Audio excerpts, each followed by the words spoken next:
sou Paulo Guerreiro e a gente hoje vai dar um recado para vocês, tá? Sobre o que é experimentação, o que é tentar fazer alguma coisa diferente com as coisas que já estão colocadas aí há muito tempo, certo? A arte faz muito isso, e como a gente mexe com arte, a gente vai tentar fazer um link com a educação, porque nós também somos professores e é plenamente possível fazer esse tipo de link entre arte e educação.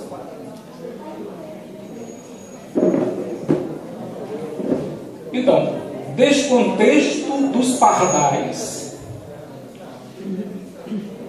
Ou o que a poesia, as artes plásticas, a música e até os bichos teriam para dizer aos que trabalham com o ensino e aprendizagem.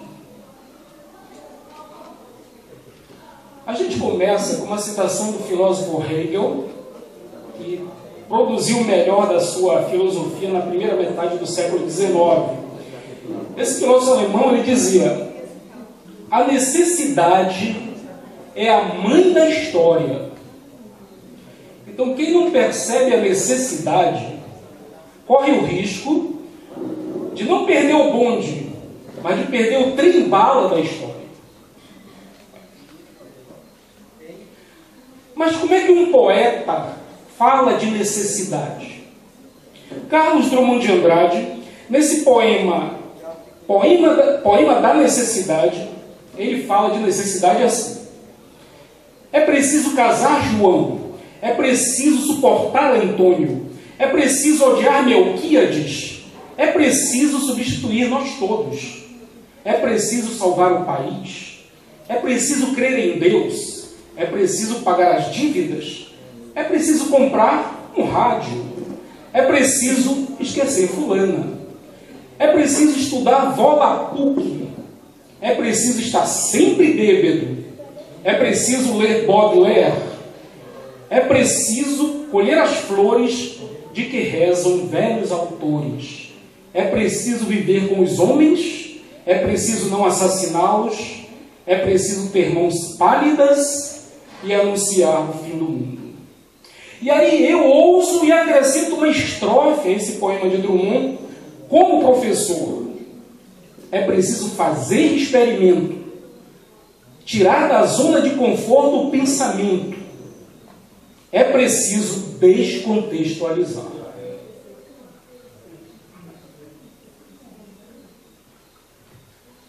É movidos por sua necessidade que os gatos transformam qualquer coisa,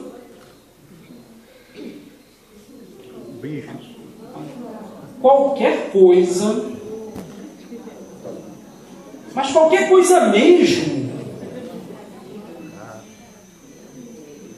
em cama.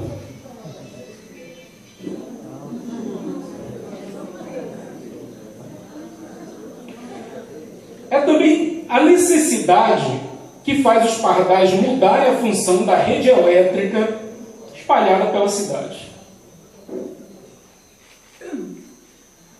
Fios de alta tensão que viram poleiro, esse é o descontexto que os pardais criam no universo dos olhos.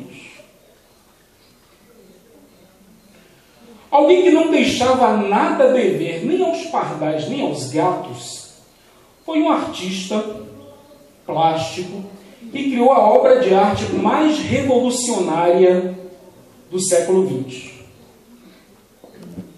Seria ele Picasso, com o seu imenso painel chamado La Guernica, que mostrava a história do bombardeio que o generalíssimo Franco, durante a Guerra Civil Espanhola, ele mandou fazer sobre a cidade de Guernica, e que Picasso estava lá e viu os escombros em que se transformou a cidade. Seria a grande obra de arte do século XX? Seria esse cara, Salvador Dalí, com os seus relógios ovo frito, que estão presentes num quadro chamado A Persistência da Memória? Seria essa a obra revolucionária? Ou seria Mondrian, com o quadro Composição C, número 111. Esse sujeito aí, ele odiava curvas. Ele tinha um medo horroroso a curvas. Ele só pintava assim, retas e usando as cores básicas, vermelho, azul e amarelo. Seria esse o revolucionário e a grande obra? Nada disso. Segundo muitos críticos, esse artista chamava-se Marcel Duchamp. E a grande obra revolucionária é o mictório de louça.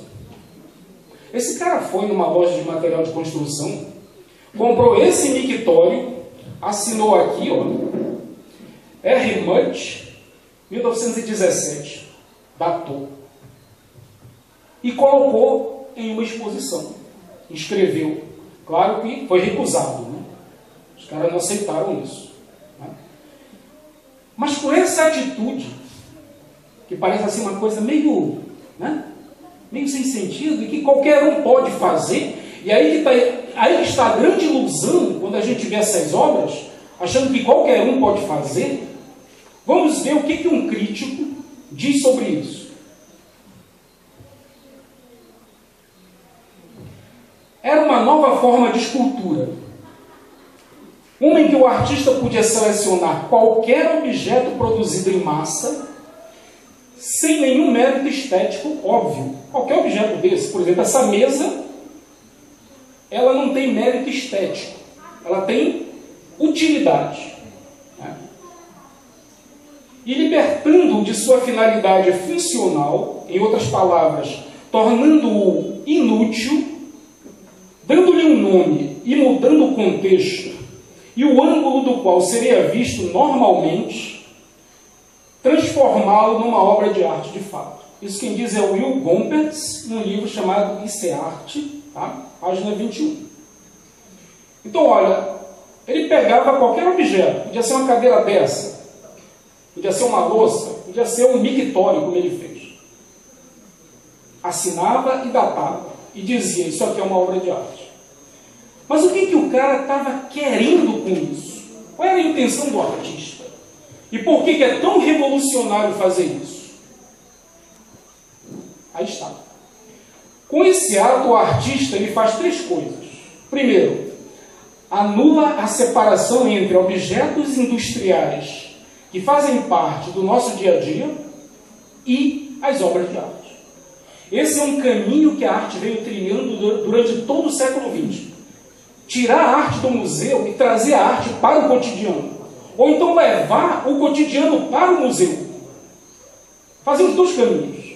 Esse foi todo o caminho das artes plásticas, pintura e escultura, basicamente, durante o século XX.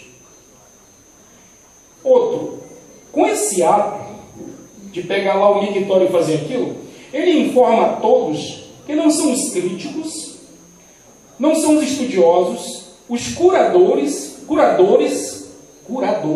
ou o público que podem dizer o que é arte ou não. Quem é que pode dizer o que é arte? O artista. Aquele que cria. Esse é que tem que dizer se uma coisa é arte ou não.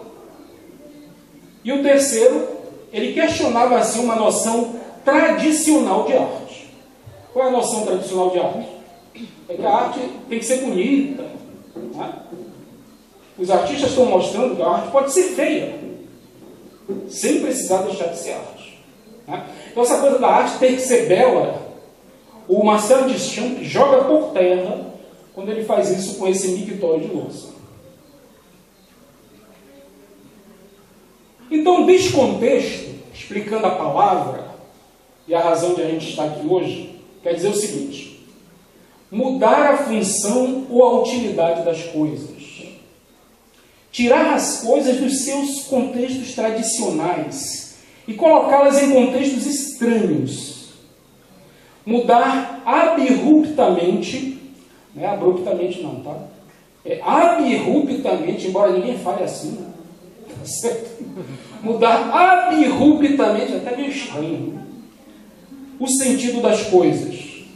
Criar novos significados para as coisas. Isso a gente tem que fazer na nossa sala de aula. O artista faz lá, a gente tem que aprender com ele.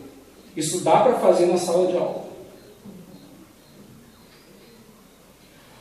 exemplo, no campo da poesia experimental, o poema concreto, acho que todos vocês já ouviram falar do poema concreto, na maioria das vezes ele é feito para ser visto e lido.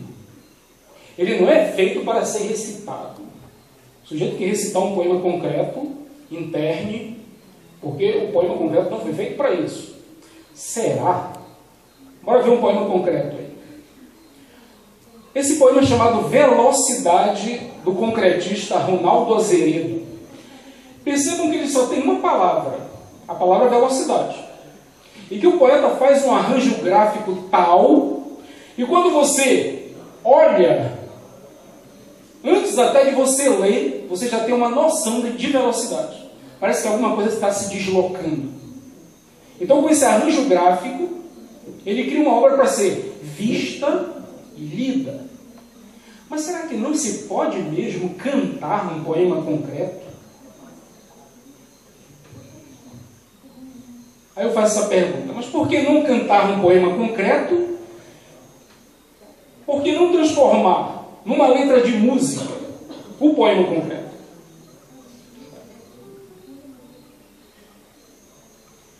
Esse poema, chamado Bate Macumba Iê, foi feito por Caetano Gil naquela época do tropicalismo. Ele só tem 2 palavras. Notem que eles começam lá com as 2 palavras, elas vão diminuindo, chegando a uma sílaba só, que é o Bá. Depois ele se recompõe todo, até formar de novo as 2 palavras. No movimento de, como diriam os médicos, de sístole e diástole. Ficou chique, não foi falar assim? Sístole e diástole. Tem que falar bonito, né? Semana pedagógica a gente tem. Agora, a gente vai ver então, vamos ouvir como é que é um poema concreto cantado.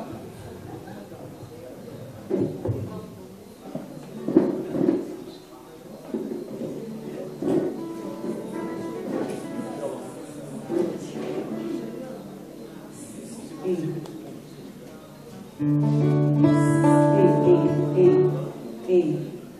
1, 2, ei. Som, ei.